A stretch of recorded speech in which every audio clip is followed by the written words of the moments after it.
Well, folks, I apologise for keeping you all waiting tonight. Just getting the internet set up. I was getting looking at a few tabs before we obviously went on live. So he's all certainly welcome in. What an absolute disaster this transfer window has been. Yes, there's been one player confirmed, definitely gone through the door to Celtic, but Adam Idah still hasn't been confirmed yet by the club. He's been in Glasgow since yesterday. He passed his medical in London. What is going on? Like, honestly, are they trying to announce us that there's another player coming through the door or something? Because it's been a shambles. A lot of fans are frustrated, and I don't blame you. I completely don't blame you where he's coming from on this situation. Like, you're building on from a treble winning team last season to this mess. Like, picking up duds from the championship. Some people want to label Adam Idah. Folks, I just want to say, like, I think the the respect and the disrespect thrown at Adam Idah in the last 24 hours is a bit too much. The guy hasn't even kicked the football yet for Celtic, and people are writing him off already. I think let him come in, actions speak louder than words, and we'll see how he gets on. A lot of people are saying already goodbye to the league. Look, we're in a good position. We're still top of the league by 5 points. Difficult games coming up against Aberdeen and against Hibs. But if this is your first time tuning into the channel on Facebook and YouTube, please subscribe. It's free of charge. So for me, Facebook people that are watching, there's the link there. It'll pop up in the comments in a second. Just click that link and subscribe. It's free of charge as well. But no left back, no goalkeeper. The places that we really needed to strengthen in the transfer window. Regards to the outgoings, Mark Attilio's gone back to Melbourne City on loan. Mikey Johnston has joined West Bromwich Albion on loan till the end of the season. David Turnbull and Cardiff is still on the cards. The transfer window in England closes at 11 o'clock and the one in Scotland closes at 11:30. So I'll be on tonight until 11:30. So I'll get the cans in, have a chat with you. Just an absolute joke. Did you see another transfer tonight? Probably not, to be honest with you. Probably not, unless we're hoping for a miracle or Peter Lawwell has something up his sleeve, which, let's be honest, the chances of that quite happening is slim. So good numbers tonight tuning in. Tell us where you are watching from, whereabouts in the world. How rate the transfer window out of 10. There might be a last minute grab, but at this moment in time, looks like it's quite slim. And I have to say, I'm quite pissed off. I'm frustrated because we got Nicholas Cunn in the door, but you can see the difference between Ange transfers, getting the business done early. I know it was majority of Ange's transfers were J League, but it just feels like Brendan Rodgers is afraid to speak up and realise the club don't care. At the end of the day, they really don't care about the management. They don't care about they have their highway and they want to pocket the money, and that's how it is. I know he signed for Kilmarnock there about literally 20 minutes ago. I see he was linked with a move to St Mirren, then he went to Kilmarnock. So he's not a bad player. He would have looked to have that big physicality up front, but regards to Adam Idah, if you don't know much about Adam Idah, he's 22 years of age. He's 6'2". He's only scored altogether 17 goals for Norwich in 100 and I think it was 26 appearances. And the reason why he's only scored only the amount of goals is because he plays in the wing and he's been third choice striker. And for Celtic fans to hear third choice striker in the championship, what the hell is going on? Is that how low we've went? Yes, we have gone that low, but I think going down to the championship, picking someone from the third choice striker, it's frustrating fans. I can understand with money in the bank. If it's the case that we didn't have money in the bank, you can understand and say, well, fair enough, we have to deal with what we have. And the ambition's there, and I'm sure when the next home game happens, Celtic fans will be calling out Lawwell, they'll be calling out Nicholson, they'll be calling out the majority shareholder, Dermot Desmond, because it really, really just shows that the board are going to throw this league away. Like, this could go completely wrong in the next couple of days. We could lose to Hibs at Easter Road. We could lose to to Aberdeen, at Pittodrie, and it could go pear shaped. But I'm quite confident. I'm quite confident that we will get results there, even though we've never won at Easter Road with Brendan Rodgers. But time to change all around and get it together. And you know, the negativity has been there for the last few days, and I don't blame you for being negative. I don't blame you for being angry and upset, because at the end of the day, it's your money going into the club. You want success. Like we're at the top. Why should we, downgrade and not take this league for serious? At the end of the day, we need to win a Scottish Cup as well on top of that, and we need to get the board. We need to get the fans on board. Like the fans can protest, the fans can give out as much as they want, but the guys the guys on the board won't care. They won't care once them season books are sold, once there's money coming through, once there's Champions League money coming through. They don't care. They don't care what you think. You're just a number to them, and that's how it is, folks. Breaking your heart saying that. Can you play left back? No, I can play right back because we need quality. Sean was like, they knew Taylor was out with this injury for the next couple of weeks, and you think they'll go out in the market and actually strengthen that position?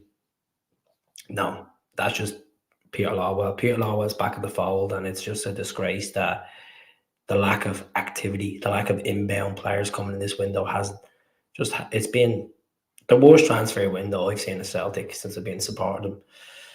And I wasn't expecting big signings to come through. I was expecting 3 or 4 players to come through, and it's just an absolute shocking window. How's it going, Robbie? Hope you're well and dry today. I'll go through these. Peter Lawwell is a fraud. Scott Sinclair and Johnny Hayes well past it. I've never known a board of a football club that brings so much negativity, and that's the thing. Like, we're top of the league. We shouldn't be sitting here on transfer deadline day, 1 hour to go, feeling negative. We should be sitting here saying, I'm pretty happy with the business we've done. I'm pretty happy with the players. Like, we have retained a lot of players this season, and I don't know what the extent of Carter Vickers' injury yet is until Brendan talks about it tomorrow in his press conference. But look at the situation with Larga Bielka. He was meant to go to Serie A. That deal fell through because they want to keep him on the books of Celtic, because there's rumours going around, circling around, that Carter Vickers is out for the season. You can't say yes, you can't say no. It's only rumours. So I'm not going to buy into it too much, to be honest, which is wait until we see the extent of the damage tomorrow, and we'll take it from there. But either way, if he is out, it's a big, big loss. As we all know, Carter Vickers has only played 18 games this season. Before that, he was an absolute brick at the back.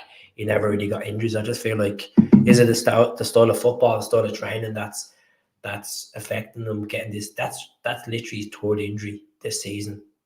Just shocking, absolutely shocking. But yeah, I'd say evening. How are you getting on? How are you getting on, Feed the Bear? Hope you're well. How are you getting on, Red Scotland? It's great to see a lot of people tuning in tonight. There's 200 people tuning in, as I said. Voicing opinions below how you're feeling about past this transfer window. Are you confident enough that we have the squad there to go on and do this league, or you feel like the club shot themselves in the foot and not going out in this window and actually getting players in, a bit of quality? As I said, if you could subscribe to the channel as well, folks, it would be really appreciated. The end game on this podcast tonight is to bring more subscribers in, chat to you, gaze your opinion across, and take it from there, 100% playing Russian roulette. They've been playing Russian roulette since the start of the window. We could have. It is hard to get players in January, let's be honest. But at the same time, a club like Celtic stature, you should be able to lure players in.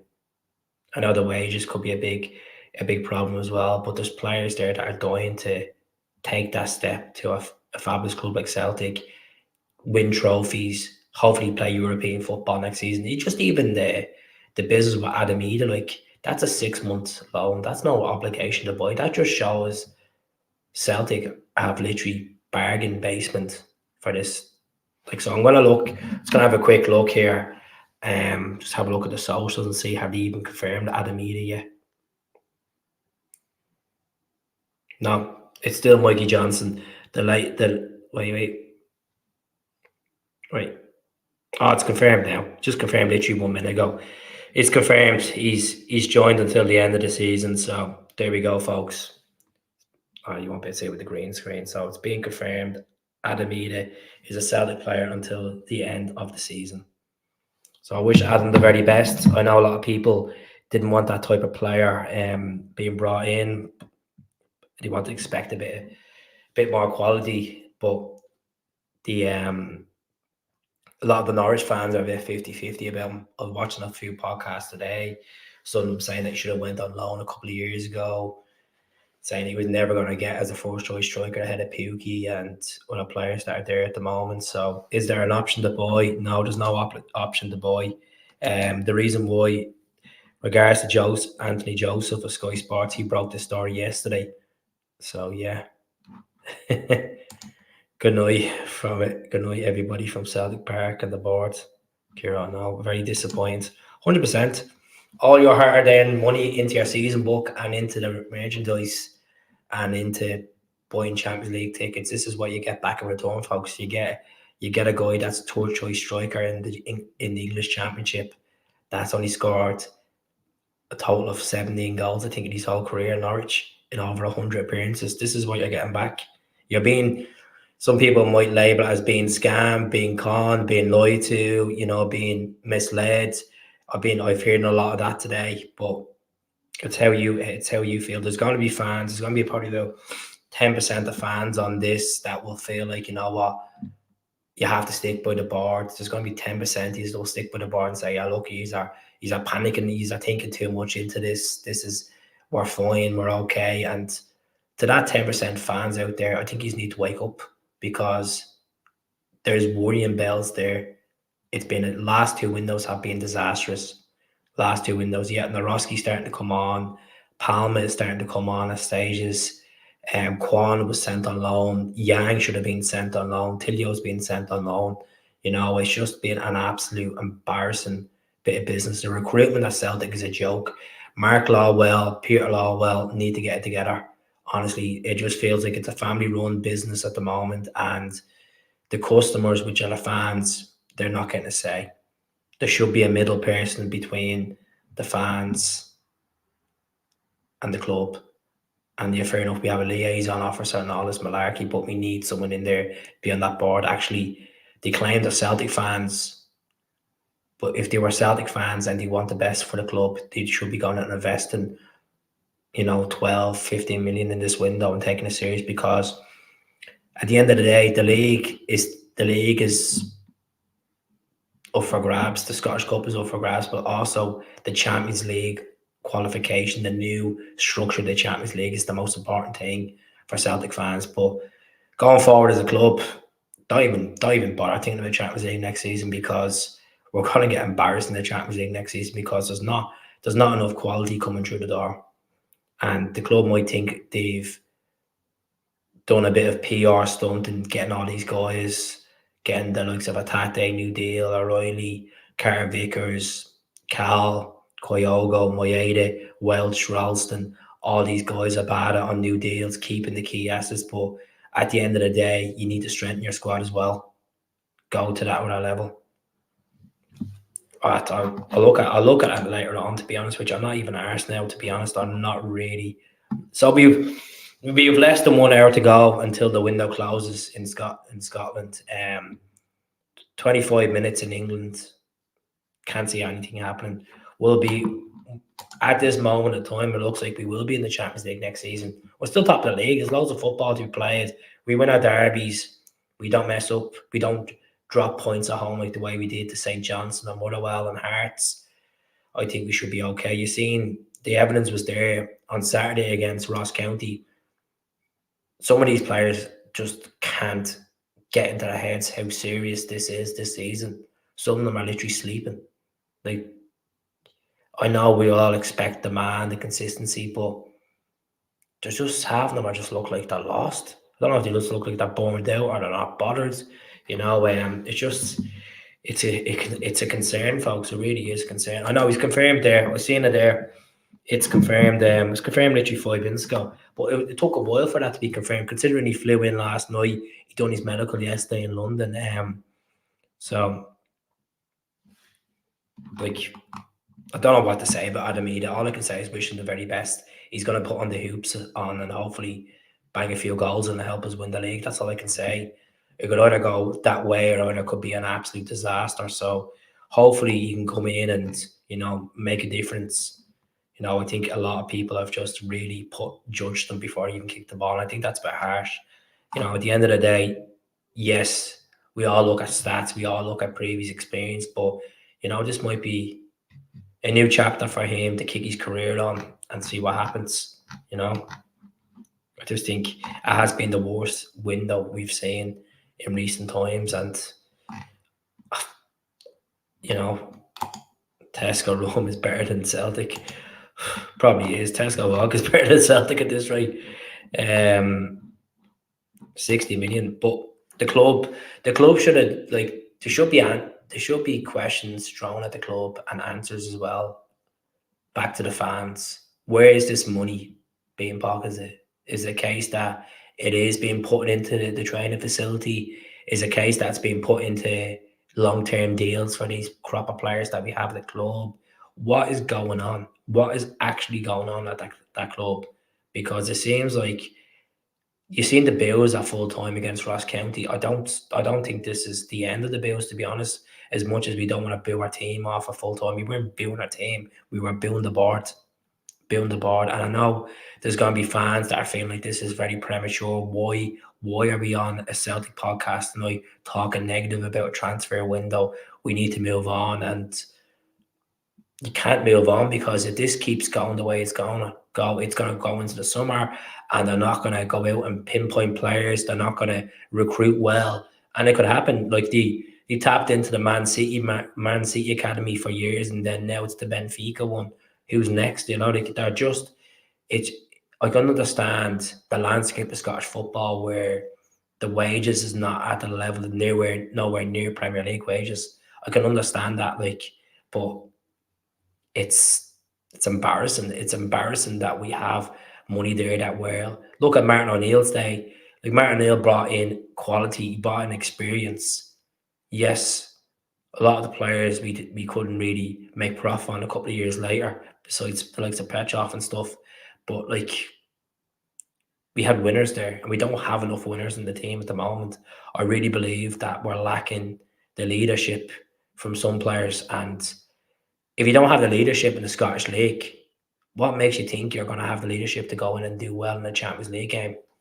So I'm just putting it out there, folks. Let's have a look.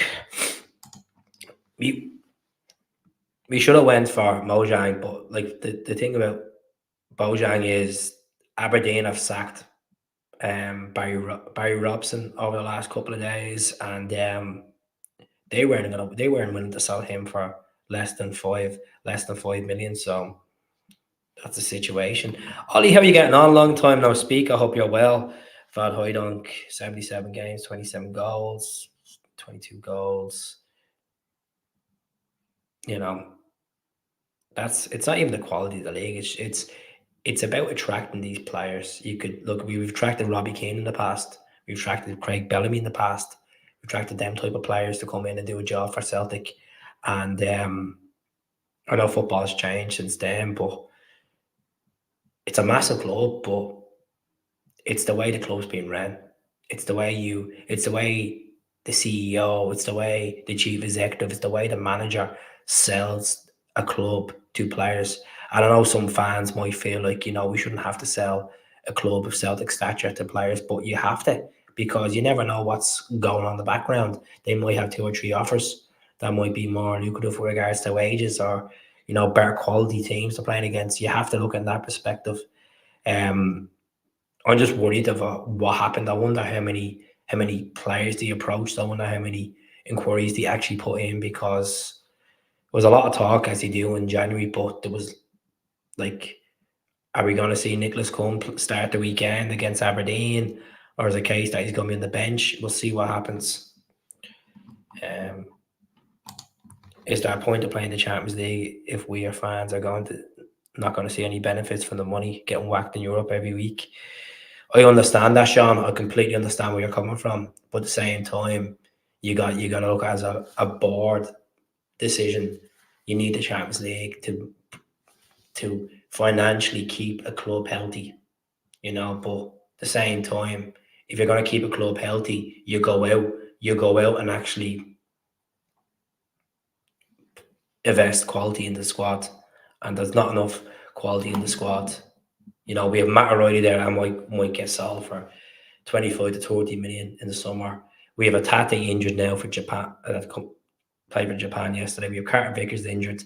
This could all go pear shaped, and we're all hoping it doesn't go pear shaped. Am I worried about the team that's second place in the league because of the business they do? No, I'm more worried about ourselves. I'm not worried about what they do. I'm worried about how we can conduct ourselves, get out there and you know play to the heights, because there's not been many games this season where we have played to the heights, and it just shows that there's a divide there, and I hope this is a sign where Brendan Rodgers, as a manager as he is, as he's highly rated by people, has he broken that relationship already with the board in this window? Because if that relationship is broken, might as well say Brendan Rodgers will probably leave in the summer, and I don't want to go on and speculate about something that might not even be true, but that could be a scenario. That could happen. It really could happen. Kaiser, good to see you in. Well, as I said, Adam, a lot of people are writing off Idah already. His goal scoring record's not great. It's not great at all.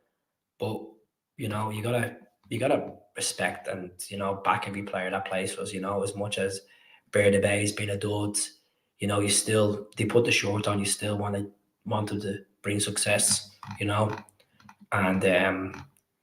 I just feel like let the guy just come in for 6 months. If you'll know within about 3 or 4 games if he's labelled the word pish or labelled the word dud, we will agree on it. But let the guy come in and make a statement, for God's sake. Celtic are breaking my heart at the minute. With a stud farm, buy for 3 million, have 2 good seasons, and sell for. That's the model they go down the road. Roll. That's the model. Do you want to buy cheap, sell big, don't care. That's just the model, and that's the Peter Lawwell model. That's the model that they want. And you think he's going to come out and say, "Oh, everything's great, everything's rosy and green, and whatever." He's not. He's not going to say it, because they care about. And that's what's going to happen. And I heard fans earlier on. Kaiser, I was watching your podcast earlier on. You were saying, let's hit the club, let's hit the board the most, which is like not attending games, but that means you're affecting the team. And when you're affecting the team, you're losing games. And if you're losing games, we're all going to be unhappy. It's people are not going to boycott games because of a bad transfer window or a bad summer transfer window. People are not going to boycott that. If the success happening week in and week out, why would people boycott games over an opinion of the board? It's not going to happen. And that's the way it is. Football's a business, and as much as we all want good players and good quality players brought through the door, it's not going to happen. We're just numbers with opinions. Do you think the board will go hiding tomorrow? You never see the board anyway, so no, they don't care. They honestly don't care. When fans express their feelings at AGMs of certain topics and certain articles, does you think actions do be done by the board? Majority of the time, no. So they won't go hiding tomorrow. As much as people want to complain and email in the club and go on to Twitter and post up the board are not fit for the job, it won't matter. At the end of the day, it won't matter what you say and even what I say tonight does not matter. It's only words. It's only words to them. We're just So yeah, 100%, man, 100%, 60 million. It's double the revenue than it was last year, and and this is something that you look at and you realize if this goes wrong again at Easter Road and Pataudry, the league's out of our hands, and well, we still have derby games there. You realize, like, what, we could have strengthened this window. We could have got a goalkeeper in. We could have got a left back in. We were looking at a Portuguese left back for 7 weeks. We overvalued them because penny pinching. Sometimes you have to go out there. We overvalued Bear the Bay, and he's still there, isn't he? 3.7 million for Bear the Bay, and look what happens. Thanks very much, Raoul. I really appreciate it, folks. What business? Two players, Brian. That was about it. A winger and a forward, who the guy who mostly plays on the wing, to be honest, for Norwich. So yeah, we didn't strengthen our defense. We didn't get left back. There's 147 people tuning in tonight. As I said, I'll stay on till 11:30. I'm just gonna have a look at my phone here and see if there's anything else going on. Probably not. Probably a better chance of winning a lot with this, right? Let's see. Let's see. I know we approached Wolves yesterday for a left back, and we were looking at the PSG left back. Celtic were interested in Manchester United centre back. The Celtic boys have up on Celtic now. We're interested. Doesn't look good, lads. And I thought David Turnbull would have been gone for 2 million. But I wish Mikey Johnson the very best at West Brom for the rest of the season as well. He's gone there for 6-month loan, and hopefully the championship will do him good. I heard on the podcast as well today that Mikey Johnson's meant to have a contract till 2026. I don't know how accurate this is. I'll be very surprised, because why would you keep a guy on for 2026 till 2026 who is not playing as much first team football that he expects? He's been injury prone. He's been on loan, and it hasn't worked out for him. He's had two decent games this season for Celtic when called upon. I think not throwing up the games is the right way forward. It will affect the team, and then you affect the team. You affect us not getting to the Champions League. There's no win with this conversation. There is no win. So if you don't go to games, someone else will fill your seat. If someone else, like, at the end of the day, I've seen people saying that they want to hand their season ticket book in next season, or they don't want to renew their season book next season because of this board antics. That's no problem. Someone else will take it. You're just a number. There's a waiting list there, folks. As much as you love Celtic and you've been there for years and you've gone through the good and the bad times, you're just a number. It's just a business, just a business. They're not gonna engage with the fans. We've seen what happened with the Dubois situation. We've seen what happened during COVID. We've seen the way the club was ran. You've seen the revenue still coming through the door. And was it put in to players? The money that's being pumped in the summer transfer window was money made off Jota, folks. Made off Jota. Let's be honest. Frustrates a lot of fans, but it's the truth. So what's John saying? Like, can you say Brendan? Do you think Brendan was promised players, promised quality, he was ensured that you'd get the say on players and you would get the right resources in? As I said, I would not be surprised. There's a broken relationship there between Brendan Rodgers, Peter Lawwell, Michael Nicholson, and the rest of the board. I would not be surprised, folks. I'm not having that, Keith. When people are on the waiting list, they also turn away the club when snooker to fan power is absolute, but do not underestimate the power of a collective. But you'll have probably 25% of the fans that will protest and the rest won't. until it gets to the stage where you see it happening on the pitch and you see defeats happening, dropping down the table. It's not going to happen when Celtic are still top of the league. It's not going to happen. Red Scotland definitely won't happen. You know, people will hiff and hum about the board and they'll still go to the matches. Like I hiffed and hummed about the board last week. Was I still at the game on Saturday? Yeah, I was still at the game on Saturday. Yes. Was I angry and upset coming out at full time because I felt like a defeat? Yes, I was. And I've said it. I said it weeks upon weeks in the channel that the board need to do something and we need a bit of quality. And some of the fans just don't put a blind eye to it. It's madness. It's absolute madness. And this is the thing about Sport and Celtic. We're all, you know, we all can be very finicky. We all could be very judgmental. We all want success, but at the same time, what makes us think that we're going to get success, regardless of season tickets, regardless of revenue coming through? They don't care.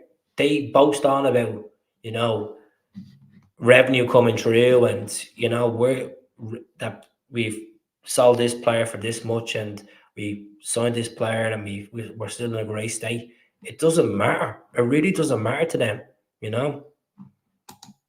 And 20%, yeah, still they still until it starts going to 40% and then 50% red, then you turn around and start saying the bars around saying, well, look, we have a problem on our hands.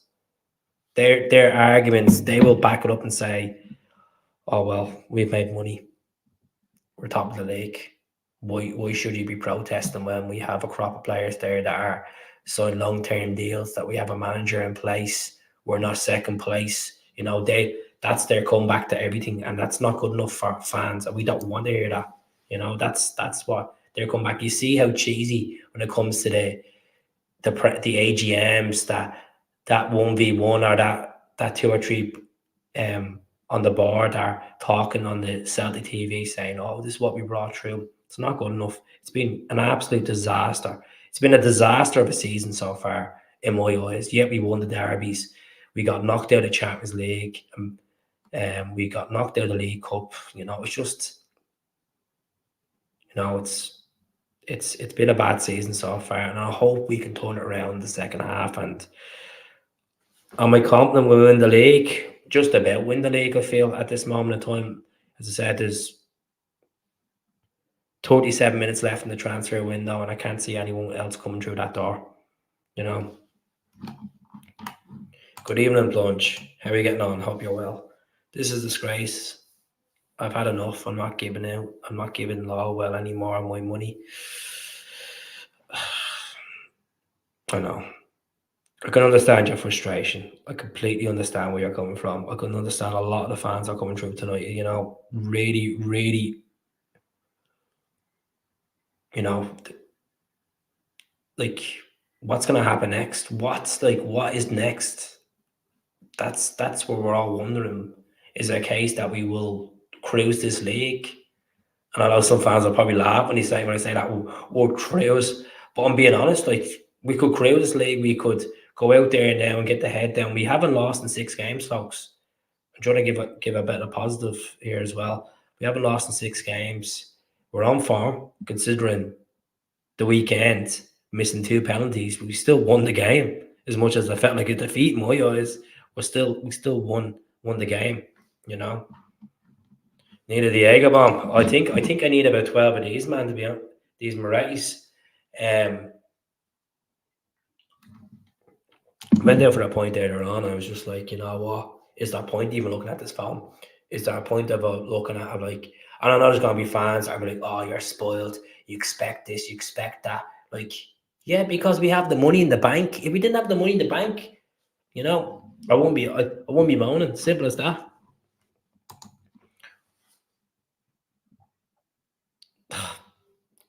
Look, it's not even the pitch. Like, fair enough, they've been cutting the grass at a certain length and stuff like that. At the end of the day, it's the players. These players should be used to playing on good and bad surfaces, and that's just the joys of playing in Scotland. You're going to get that weather, and you get on with it. The pitch was in bits on Saturday, but you get on with it. You know, look at you. As I said the other day to me, my friend, look at Motherwell back in 2008. Look at that pitch in Fair Park.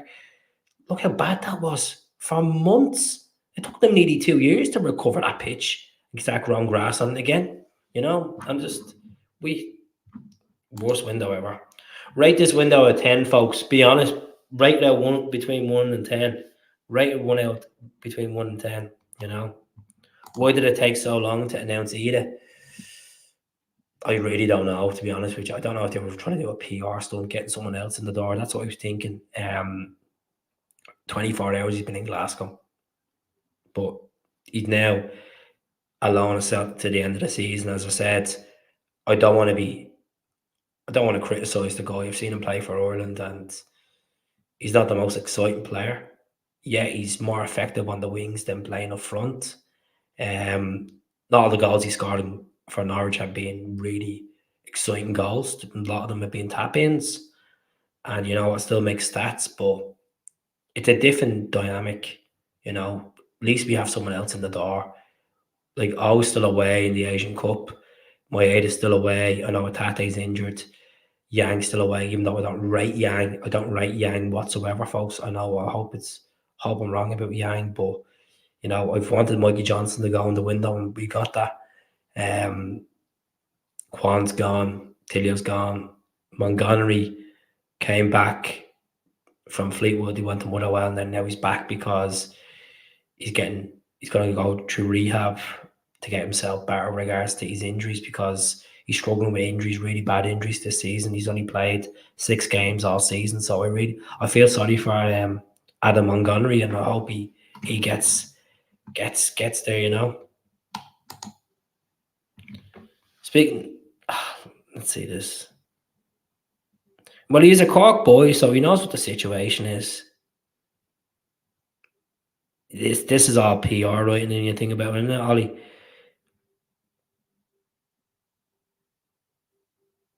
Yeah, well, hopefully he can score a lot of goals, to be honest, and hopefully he can be a part of our success this season. Japanese net back incoming.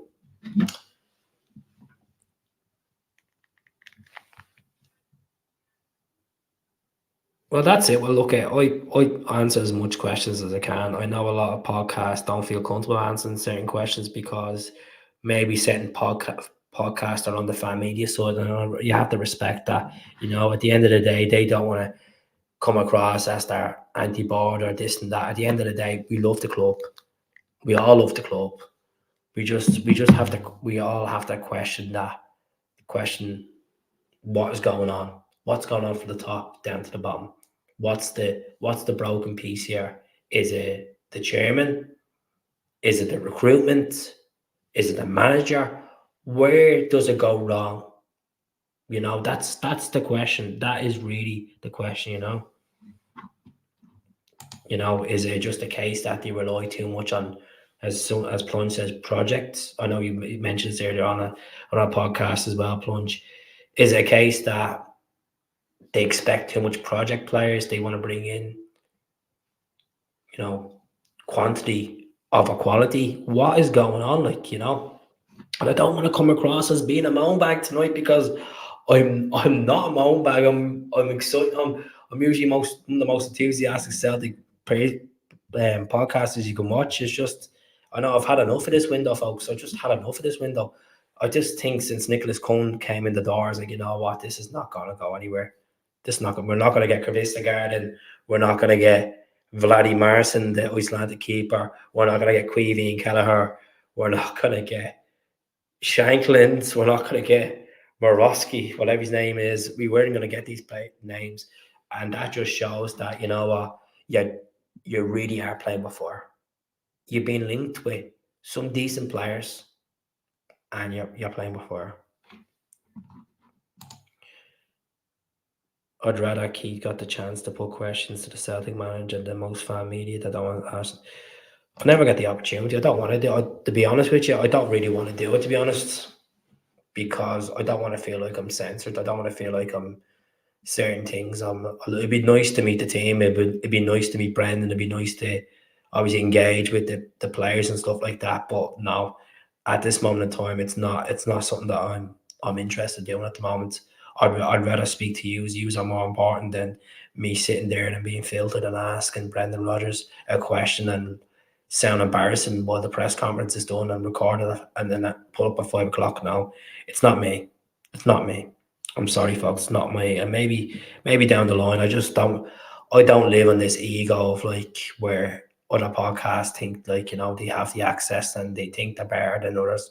At the end of the day, we're all fans. We all love the club, regardless how many jerseys you have, regardless how many games you've been to, regardless how many wins you've seen or how many losses you've seen. We all love the green and white, and this has been a roller coaster this season. I said it when Brendan was announced that we're going to have a lot of hiccups and it's not going to ride smooth. And I'd be honest with you, I'm quite shocked at the way it's turned out with the whole board and the relationship with Brendan, because clearly he's been sold a broken bone.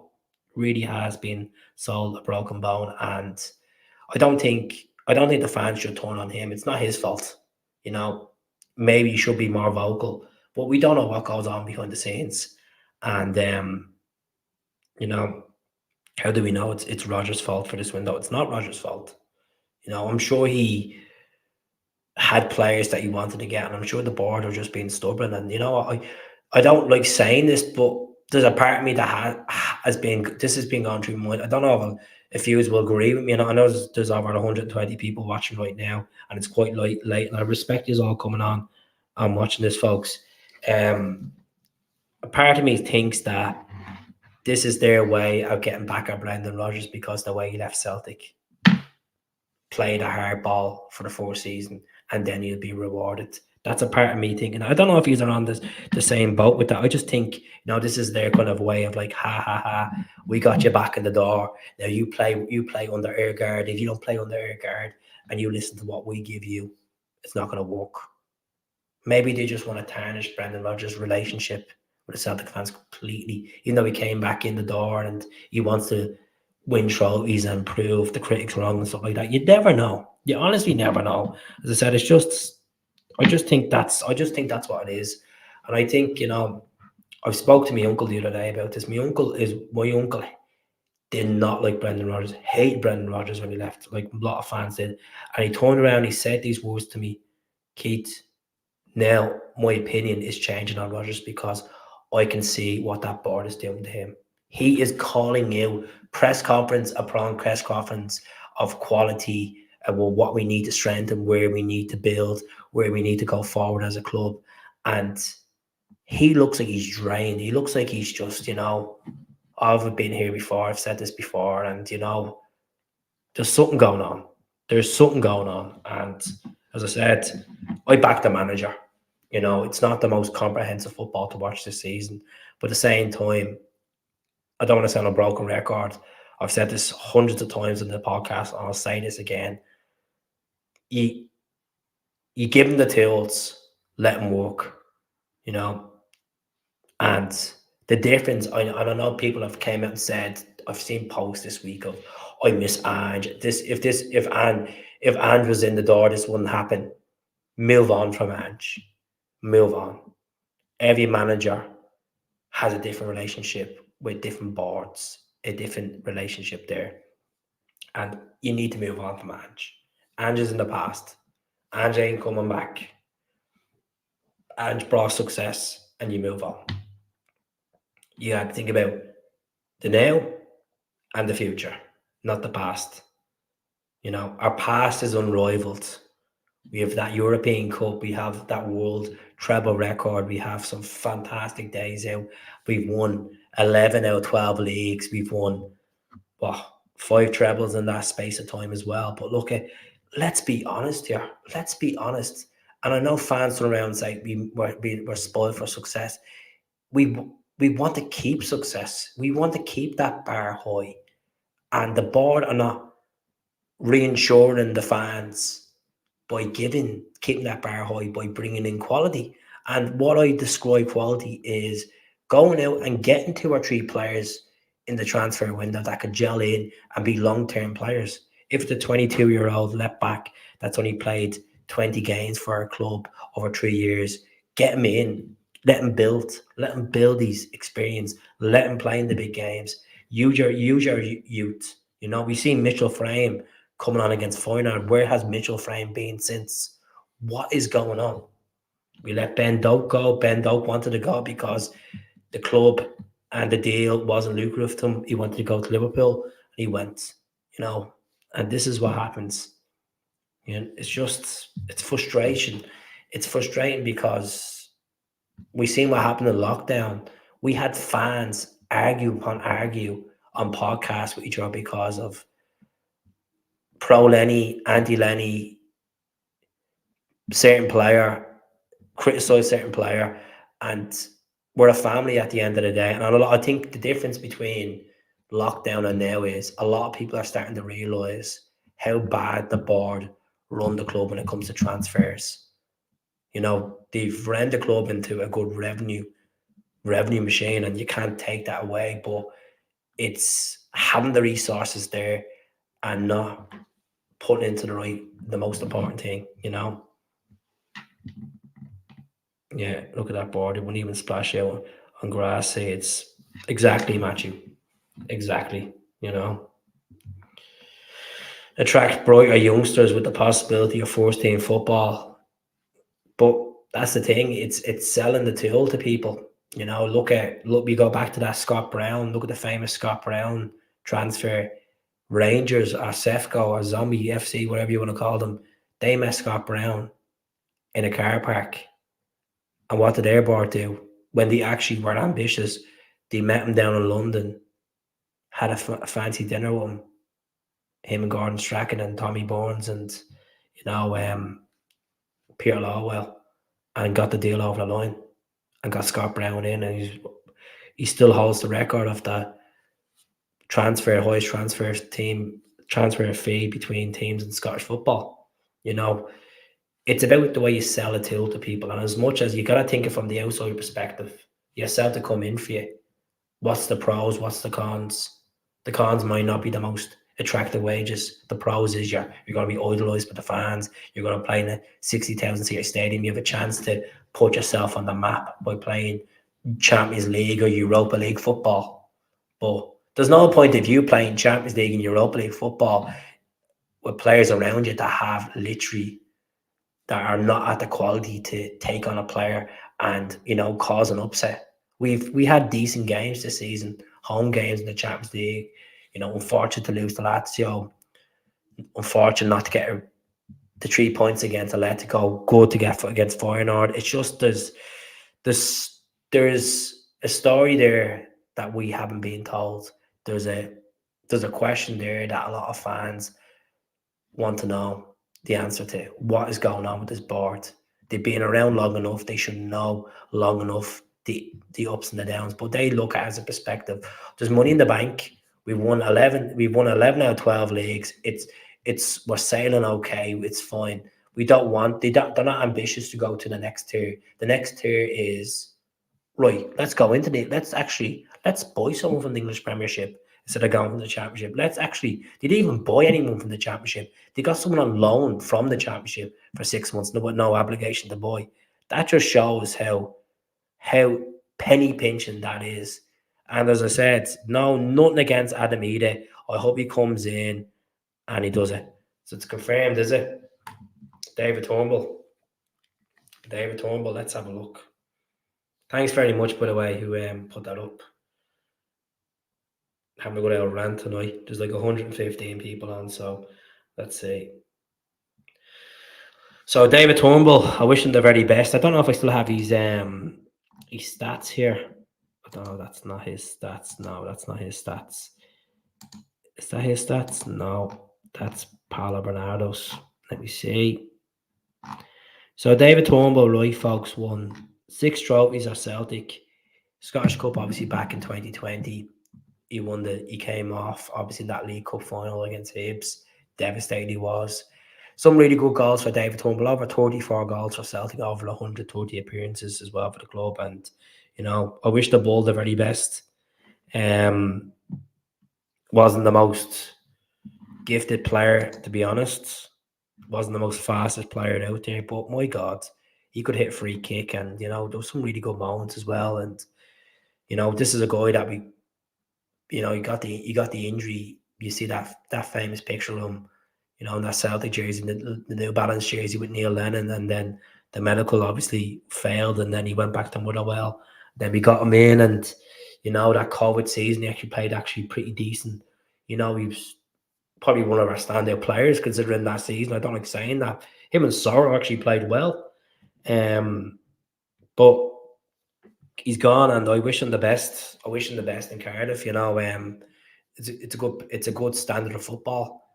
Cardiff are really demanding club, and they're 14th in the table in the championship, and I think you can learn a lot playing for Cardiff. But look, he's had the experience at Celtic, and wish him the best. My God, Danny, you're really going for it tonight, aren't you? We're never going to get a good window in January. A lot of clubs are struggling to get rid of players with financial fair play. Great points. We need to trim our squad. We already knew that we can still sign free agents after the window if needed. As things stand, we have a better squad than the other mob. 100%. We can't sack the board, but we can't do nothing as fans in February. But we're still in the league, still 2 competitions. Exactly. And that's what I'm trying to say. Like, as much as we all moan about the board, we're still top of the league. We've retained all our key assets. We're still in the Scottish Cup. We have difficult games ahead. We've won the 2 derbies. And we have shot ourselves in the foot a couple of times regards to league games, Hearts and St. Johnstone and Kilmarnock and Motherwell. Games like that where, the draws felt like defeats. But, and that's not Danny. Danny's not picking up for the board when he's saying that. Danny's just trying to look from the bright side. You know what?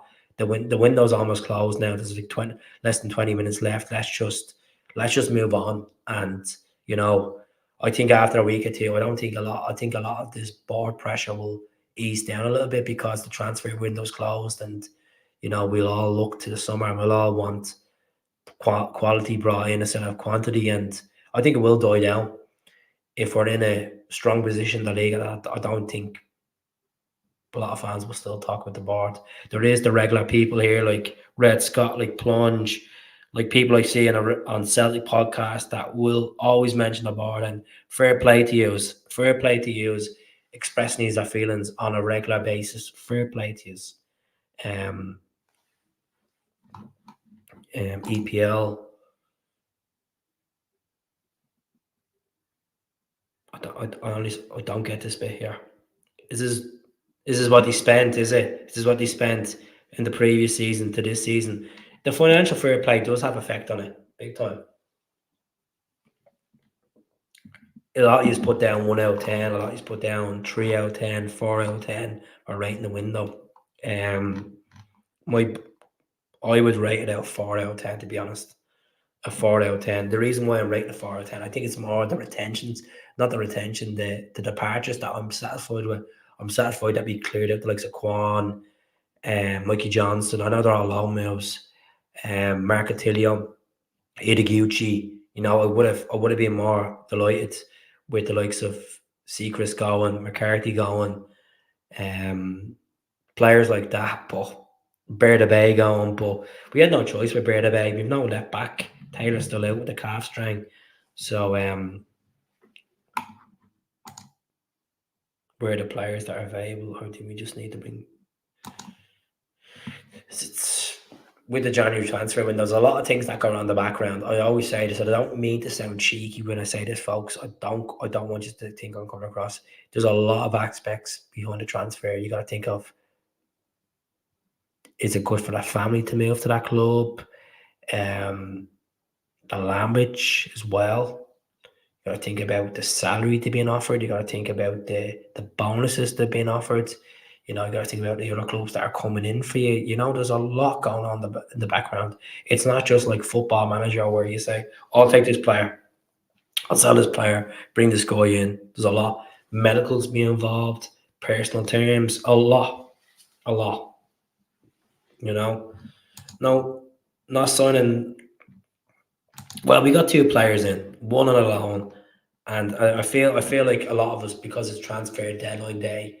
I know there's Adam Idah was announced there less than an hour ago, but a lot of us feel like we've left this transfer window empty-handed, and it feels like that to a lot of fans, because a lot of us weren't wanted another winger. We wanted a striker, like a proper striker, and not Adam Idah that plays on the flanks most of the time.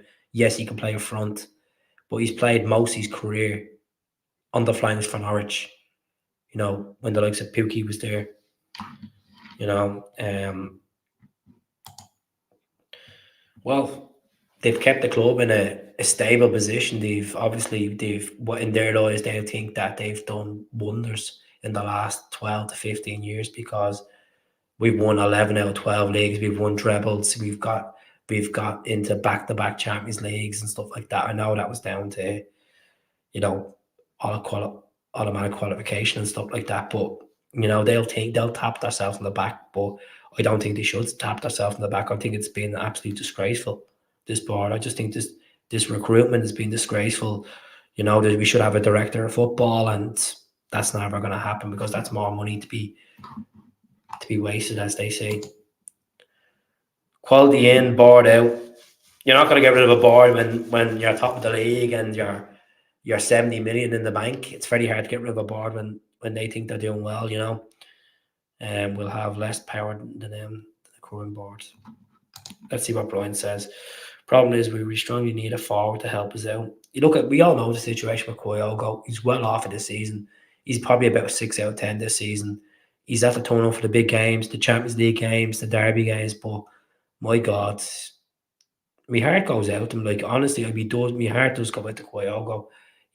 There's players that drop form and come back class, and it's only small spells of Kyogo this season, and he's not the player he was last season or the season before, as we all know. So I don't know what the problem is with Kyogo. I don't know if it's the style of football, or is he burnt out, or does he need that surgery on his shoulder?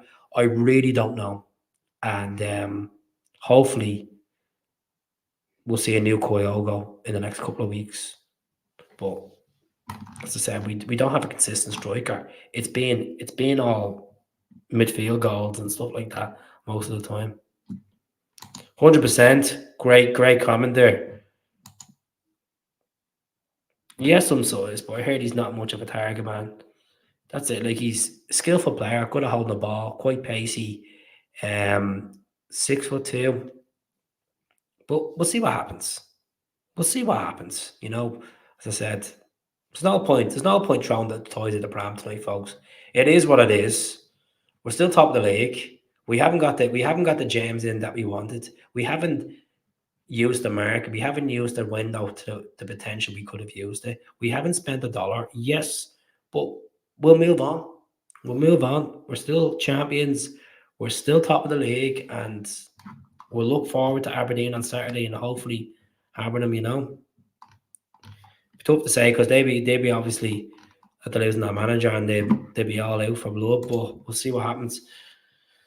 If we had the same scouting department for Ange, because there's obviously Brendan Rodgers is a case that Brendan Rodgers is not taking his job to the seriousness as Ange was, or is a case that, as I said, does the board have a gun to his head and say, you're not getting the funds you think you're going to get, because you've done the dirt on us in the past, and this is their way of saying, earn it. It could be that, Tommy. As I said, really. Keith, really, we are a joke. 70 million means nothing if we're not investing in the product. As I said, they're probably thinking that they invested in the likes of Barrafield and updating Lennoxtown and then recontracting players. That's what they're gonna come back and hit you with. Would I like to see us spend 15, 20 million in the window? 100%, Chris. 100%. As I said, I would have loved us to see us going out and spending 7 to 8 million on a young goalkeeper, and looking at this guy as a project and maybe making a good few bucks off him. But it wasn't meant to be. We fucked it up with Livkovic from Croatia. We could have had a chance of getting Andre Lunin before he signed a new deal with Madrid. We could have had a chance of getting Queven Keller, but could have been down to salary. it's just a shambles. I can't keep up with the comments, man. I love how you dismiss my comments about the old board. It's like deja vu. Do you not remember what Mr. Steen said in the 70s? No, I don't remember what Mr. Steen said in the 70s because I wasn't around the 70s, and I don't go all the way back in history. I look about now. Back in the 90s, when the Kellys were around, I wasn't around to support Celtic then. So there's your answer. I think about now. So there's your answer. And yes, it was turmoil in the early 90s, and Fergus McCann came in and saved the club. I'm not going to think about the board back in the 70s. We're now in 2024. Times have changed, landscape of football has changed. Jock Stein, yeah, he did run the club, and it was all managers' input then. Things have changed. Football managers have changed since, you know.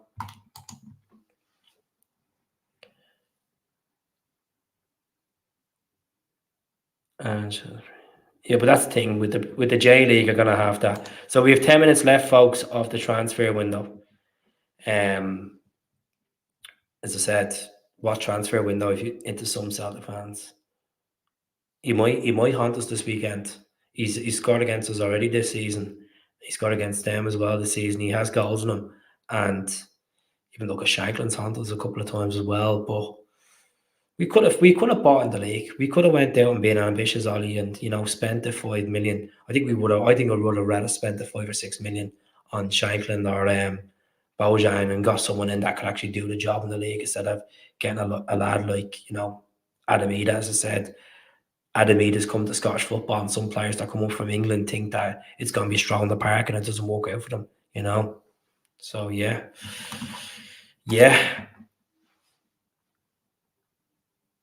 He makes a good point, but things have changed. The landscape of football has changed. As I said, I'm not dismissing comments on the channel. I can't keep up with some comments, and there's comments flying through from Facebook and X, and I can't keep up with every comment. So don't think that I'm not caring what you're saying. Of course, you're more welcome to express your feelings. This is what the podcast is here for. So yeah. All right, Ricey, how are you keeping? I hope you're well. Dragged out. It was a dragged out announcement, to be honest.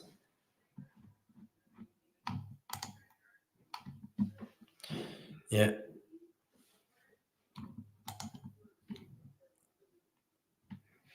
Well, we should have went out and actually got 2 strikers, but it is what it is. 101 folks tuning in. So, as I said, if you are on the YouTube, please hit the subscribe button tonight. If you're on Facebook, just pop over to the same name, come on the Hoop Celtic, and press that red and white button, free of charge as well. And we really appreciate everyone that are members as well on the YouTube channel. Thanks very much as well. I really appreciate that. So yeah, extremely disappointing, folks. We're all disappointed, but we move on. Mikey Johnson's gone. Thank God. David Turnbull's moved on, so we can use our midfield resources a bit better. I wish David Turnbull the best. I wish Mikey the best, and I wish Quan the best, and Tilio the best, and players like that. I wish them the best to go on, and hopefully they'll get the minutes under their belts. But there needs to be a massive shake-up in the summer if Brendan's to stay on. And as I said, my opinion on the whole situation regards to the transfer window is he's been calling for quality upon quality. He shot himself in the foot at the start of the summer when he said he's been impressed with the recruitment this time around. And look at, he's being pure conned. It is what it is. You can call out asking for quality. You can do that SOS, whatever you want. You shouldn't be doing SOSs.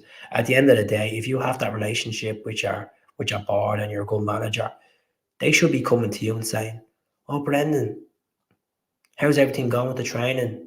Where do you think we need to strengthen?" Why should he be coming out public, keep trying to plead by saying it to the public that he needs to strengthen? Because it just shows what he's working with. As I said, I feel like he shot himself in the foot at the start of the season, and you seen when what I'd recommend, folks, is when you get off this podcast now, just go back to his press conference. Just go back to his press conference. Look at the faces of Peter Lawwell, Michael Nicholson. Does it look like they're gonna give him the funds to build a squad? Yes, they spent a lot of money on players. They're not gonna give him the money. They're not gonna give him the money because they want to keep the club healthy and financially stable. They don't think about the Champions League risk. They don't think about how this could all change in a space of 5 or 6 games. They don't think of that. You know. So let's go through a few more comments before I jump off. 7 minutes left. Who'll be signing? Signing me. I'll come. I wish you had the same passion off. Waiting on Bellamy off. Craig Bellamy was some signing, wasn't he? He scored 15 goals for Celtic. So Tony says, I think Idah will rip this league up if he gets a proper chance. Watched him give Van Dijk a torrid time when he played for Ireland. Give him a proper chance before you call him shit. 100%, Tony. 100%. Don't judge the book by the cover. So there's some Celtic fans that are absolutely milling into this lad and call him this and call him that. I'm sure he sees all this on social media. I'm sure he's feeling this. And this is what you get into when you go to the Glasgow Fishbowl. You just get scrutiny. So if you come from the Championship and you're third choice striker and you're coming to a club that have money there, that have won a treble, and the strikers are off form, you're gonna get that pressure on you. I'm sure he knows the pressure's on him. And I wish him the very best. Folks, you need to back players, regardless. Welcome players in my arms and let them prove you wrong. And if they prove you wrong, like there was a guy today, I was watching the Celtic Way podcast, and Tony Haggerty was talking to a Norwich guy, and there was a guy in it, and he just kept talking bad about Idah this, Idah that, and I was like, man, we just give the guy a bleeding break. He hasn't kicked the football for Celtic yet. Calm down, calm down. We could have done better, 100%. There's no denying we could have done better. I agree with you. We're all in agreement that we could have done better than Mark. We could have been more productive. We could have approached players. We could have, lured players in. And this is the God honest truth. It's embarrassing. It's embarrassing that we're leaving the transfer window with a lone player and a guy that was purchased for 500k 18 months ago, and we bought him for 3.5 million. It's embarrassing. It is embarrassing, but we move on from it. And I'm sure there will be a lot of unhappy fans in the next week or two, and that's okay. That's okay, folks. That's okay. And I'm here to listen to your comments and get there. But we got 2 million for David Turnbull, and we got, what was it, just around 1 million for Idah as well. So yeah, basically we made the money back on kind of on the Nicholas Cohn transfer. So yeah, the club are still pocketing the 70 million treasure chest. So yeah, they announced Carter Vickers last week that he was signing a long-term deal to 2029. But as I said, Aberdeen Saturday, we'll get the press conference tomorrow. We'll see what Brendan has to say, and the Sharks are at the ready. Yeah, so folks, I'm gonna jump off the podcast tonight. Disaster of a transfer window. I want to say a massive thank you to everyone that tuned in. Facebook, YouTube, Twitter tonight. We're all in the same situation. We all are angry at the board. We're all annoyed. We all feel like we didn't spend the money. We didn't use the resources, the capability of getting decent quality in. And look, at the same time, a lot of us are not surprised. Fans were saying it before the window was open on my podcast that the board are not going to spend. And fair play to you is that, a lot of you might not say. A lot of you might say, "Oh well, what you expect, Keith? Is Peter Lawwell at the will?" I understand that. So, folks, I'm going to jump off. Massive thank you again. As I said, bottom of the heart. I'll be back tomorrow to talk about Aberdeen and have a rant about the board again. Speak to you all soon. Good night. God bless.